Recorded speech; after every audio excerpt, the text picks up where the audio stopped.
Đồng lại mi bạnធ្វើការបកឡើងត្រឡប់ទៅលើវិញមុនពេលម៉ោងបិទផ្សារកាលពីយប់មិញបាទស្វាគមន៍បងប្អូនទាំងគ្នាមកជួបខ្ញុំបាទងាយឃើញនៅក្នុងវីដេអូថ្មីសម្រាប់បងប្អូនដែលមិនទាន់មានគណនីទិញលក់ហាងឆេងមាសបងប្អូនអាចធ្វើការបើកគណនីតាមរយៈខ្ញុំបាទបាននៅព្រឹកថ្ងៃសៅរ៍ត្រូវនឹងថ្ងៃទី4ខែ7ឆ្នាំ2026នេះតម្លៃមាសបានធ្វើការបិទផ្សារនៅក្នុងតម្លៃ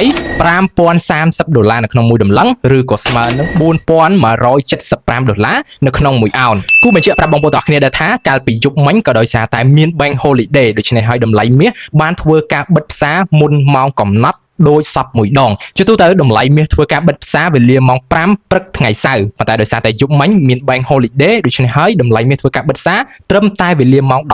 យប់ថ្ងៃសុក្ររំលងអាធ្រាត្រចូលយប់ថ្ងៃសៅរ៍សប្តាហ៍កន្លងទៅនេះតម្លៃមាសគឺធ្វើការឡើងពេញមួយសប្តាហ៍តែម្ដងបងប្អូនអាចមើលក្រាបនេះបានការឡើងដំណាក់កាលទី1របស់មាសក៏ដោយសារតែព័ត៌មាន Non-Farm Payroll របស់សហរដ្ឋអាមេរិកចេញមកទាបជាងការព្យាករណ៍ខ្លាំងជំរុញឲ្យតម្លៃមាសមានការកើនឡើងជាគំហុកផងដែរបន្ទាប់ពីការកើនឡើងហើយតម្លៃមាសធ្វើការ sideways បន្តិចហើយក៏ធ្វើដំណើរបន្ត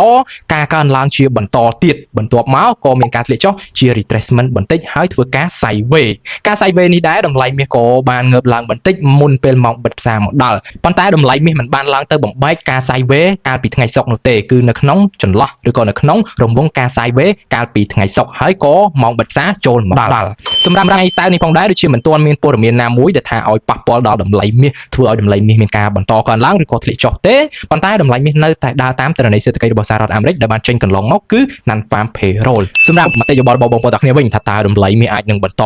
ឡើងតទៅទៀតឬក៏មានការធ្លាក់ចុះជា retracement ត្រឡប់មកវិញខ្លះបងប្អូនអាចធ្វើការបញ្ចេញមតិក៏ដូចជាបញ្ចេញព័ត៌មានរបស់បងប្អូនទទួលបាននៅក្នុង comment នេះនិងសម្រាប់បងប្អូនដែលចង់តាមដានព័ត៌មានថ្មីៗបំផុតបងប្អូនអាច join ទៅក្នុង channel Telegram និង follow page Facebook ផ្លូវការរបស់ខ្ញុំបាទបានដើម្បីទទួលបានការ update ថ្មីៗបំផុតផងដែរ